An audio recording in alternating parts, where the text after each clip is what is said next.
Shalom Elohim. Bapak Ibu semua, teman-teman yang saya kasihi dalam Tuhan Yesus. Puji Tuhan, kita berjumpa kembali dalam program Kesaksian Iman. Bapak Ibu semua dan teman-teman yang terkasih, terima kasih untuk dukungannya selama ini dan itu sungguh sangat memberkati jiwa-jiwa yang menyaksikan program ini. Pada hari ini kita akan sedikit berbeda, yaitu menyaksikan tentang bagaimana seorang ibu yang bernama Helen Kuswoyo, yaitu seorang ibu yang merupakan adik dari Cica Kuswoyo. Mungkin Bapak Ibu semua yang hidup dalam tahun 80-an, ya, tahun 1980-an, Bapak Ibu mungkin mengenal penyanyi cilik yang terkenal yaitu Cica Kuswoyo. Dan Helen Kuswoyo ini adalah adiknya dari keluarga Kus Plus, ya. Nah, Bapak Ibu sekalian, apa yang terjadi dengan Ibu Helen Kuswoyo ini? Yaitu beliau hidup selama ini dengan problem mengasihi diri sendiri.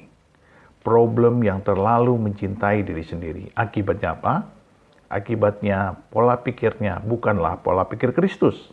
Sehingga dengan pola pikir yang demikian, dia banyak diserang oleh iblis melalui intimidasi, melalui pendakwaan, melalui penghakiman. Dan akibatnya beliau mengalami kerusakan fisik, kerusakan jiwa. Ada 5 jenis penyakit yang dialaminya oleh karena problem mengasihi diri sendiri. Yaitu apa? Mulai dari penyakit depresi terselubung dan akhirnya menjadi penyakit bipolar, ya, selama 7 tahun dialaminya.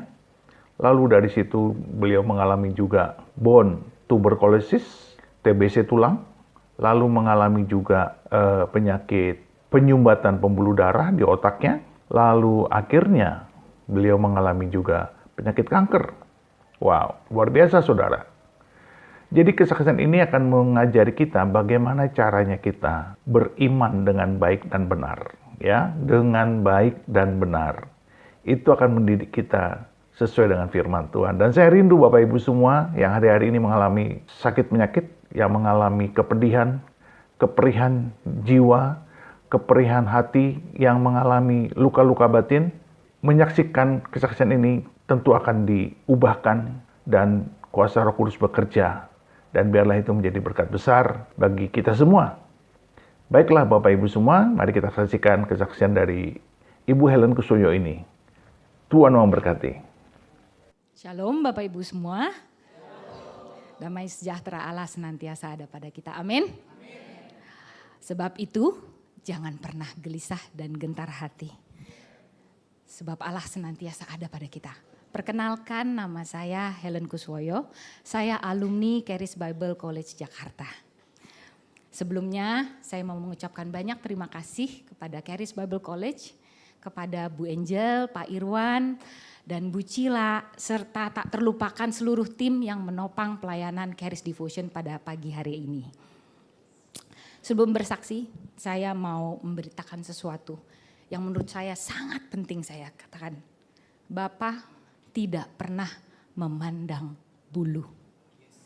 Sebab apa yang akan saya saksikan pada hari ini, apa yang akan saya ceritakan kepada keluargaku di tempat ini, bagian yang sama yang telah saya terima, telah tersedia buat Anda semua.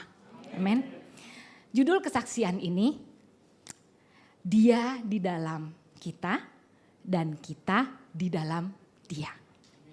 Ini adalah sebuah cerita cinta. Siapa yang suka cerita cinta? Saya lahir baru di tahun 1999. Lalu saya menerima cukup satu benih dari Tuhan. Yaitu Yohanes 10 ayat 10. Begini firman-Nya, pencuri datang untuk mencuri, membunuh, membinasakan. Tetapi aku, Dia, Yesus datang supaya kita semua memiliki kehidupan. Kehidupan seperti apa?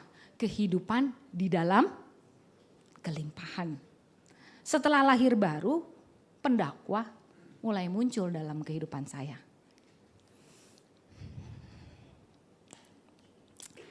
Dakwaan itu datang bertubi-tubi.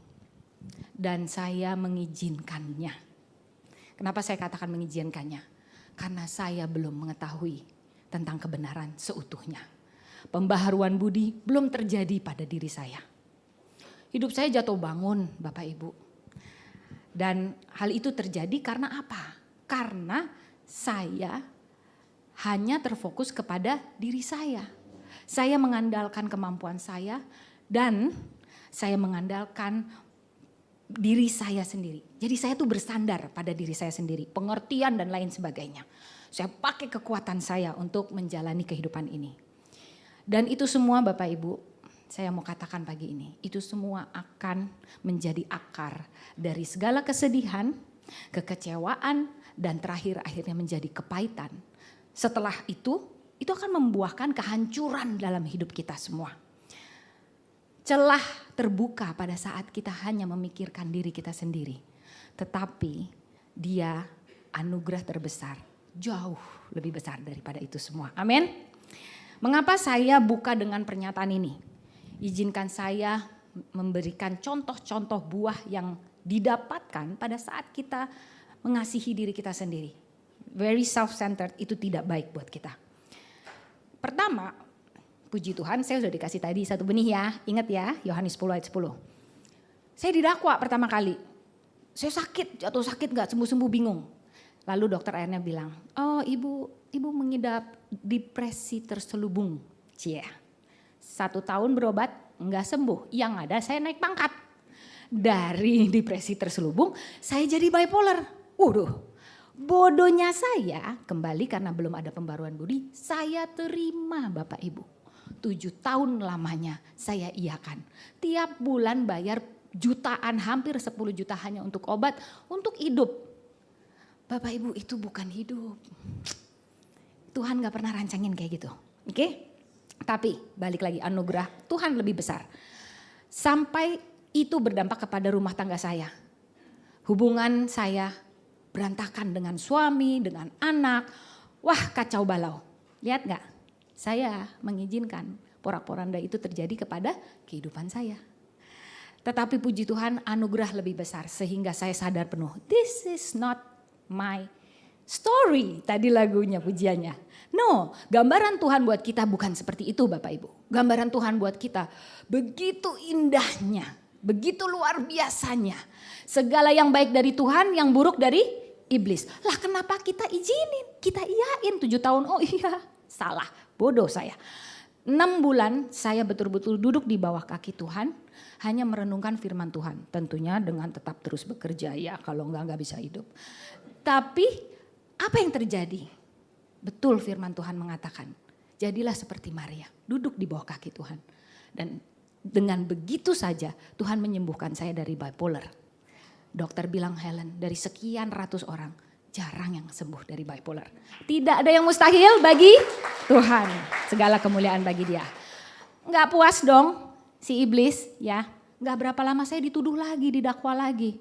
Ibu punya penyakit aneurism, ada penyumbatan di pembuluh darah. Ibu seperti seorang wanita yang berjalan membawa bom di kepalanya. Saya berdoa lagi sama Tuhan yang sudah menyembuhkan saya 7 tahun dengan kebodohan saya. Tuhan bilang apa? Helen, saat aku ada di dalam kamu dan kamu ada di dalam aku lebih daripada penjinak bom. Dicekeli bomnya, dipegangin sampai kremet, sampai hilang. Dan itu yang terjadi pada saya. Pada saat visit kedua, setahun kemudian, dokter bilang, Bu Helen, aneurismnya kemana? Oh, wis dikremes sama Tuhan saya, sama Bapak saya. Ya, kembali segala kemuliaan hanya bagi Tuhan. Karena saya mencicipi kan, begitu manisnya, begitu luar biasanya.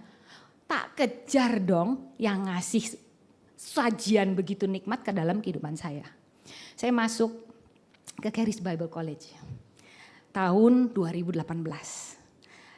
Di sini saya mengalami pembaharuan budi. Roma 12 ayat 2 mengatakan, janganlah kamu menjadi serupa alias bodoh kayak saya tadi. Tetapi berubahlah oleh pembaharuan budimu supaya kamu bisa membedakan manakah kehendak Allah. Tadi kita bilang kehendak Allah itu yang baik, kehendaknya iblis yang buruk. Jadi kita diubahkan melalui pengenalan akan firman Tuhan. Wah, gak ada yang gak happy Bapak Ibu. 4 bulan saja ya Bu, Pak, baru masuk Charis Bible College. ini si dedengkot ini kurang ajar. Datang lagi, dia bilang, you sakit bone tuberculosis. Bakteri tuberkulosis itu memakan 2 sendi tulang belakang saya. Sehingga saya tidak bisa berjalan. Sakit sekali karena sudah habis. Dan obat-obatannya membuat saya rasanya kayak mati. Bukan malah disembuhkan menjadi baik. Malah lah kok ini kok rasanya kayak mau mati. Nah di situ saya sadar kembali. Saya gak masuk sekolah 1 bulan tapi saya terus belajar. Dan ada satu video memberkati saya. Semua video pelajaran sekolah saya memberkati saya. Tapi melalui video ini Tuhan spesifik menyembuhkan saya kembali. Di video kelima pelajaran kesembuhan oleh pengajar kami Barry Bennett. Roh Kudus berkata kepada saya. Dengan sangat lembut sekali. Padahal saya lagi terkapar tuh. Helen sayang berdiri. Saya mestinya kan ingat kalau saya gak bisa jalan ya. Tapi karena dia yang memperkatakan firman kehidupan yang berkata kepada saya turun dari tempat saya tertidur. Turun, terus dia bilang, jongkok sayang, saya jongkok. Berdiri, 3 kali saya suruh berdiri, jongkok. Yang ketiga ada bunyi, krek. Keras dan saya tahu di otak saya bilang gini, sakit kan? Gitu. Tetapi di hati saya, enggak sakit Helen. Dan betul-betul, tidak ada sedetik pun saya merasa sakit. The battle is in our mind. Okay. Praise the Lord. Udah nih ya, karena lihat begitu suami saya langsung cepat-cepat mendaftarkan diri juga ke Charis Bible College. Dan pada akhirnya dia ikut dan pendakwaan berikutnya saya harus cepat karena waktunya sudah hampir habis. Pandemik dan lain sebagainya, keuangan, apapun juga. Dan terakhir, maaf ya Pak Bu, dikit ya tambah. Udah kebiasaan Bapak sama saya begitu. Setelah suami saya berpulang 3 minggu kemudian saya didakwah kembali. Saya menderita, katanya saya menderita. Saya gak mau lagi bilang saya menderita. Katanya saya menderita kanker payudara. Again, saya mau kasih tahu Bapak Ibu. Renungkan firman Tuhan. Kenali siapa diri Anda di dalam Dia. Oleh karena itu, Dia yang setia, Dia yang menyembuhkan Anda. Saya telah disembuhkan, saya telah dipulihkan, saya telah dibangkitkan dari antara orang mati.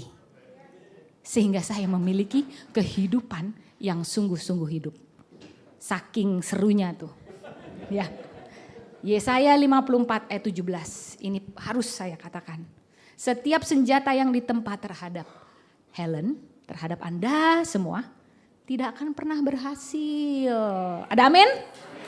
Dan setiap orang yang melontarkan tuduhan melawan engkau. Iblis itu gak bisa lawan kita. Makanya dia pakai orang. Bukan musuh kita, bukan orang itu. Tetapi itu loh yang berusaha menyusup. Dibilang apa? Setiap tuduhan yang melawan engkau.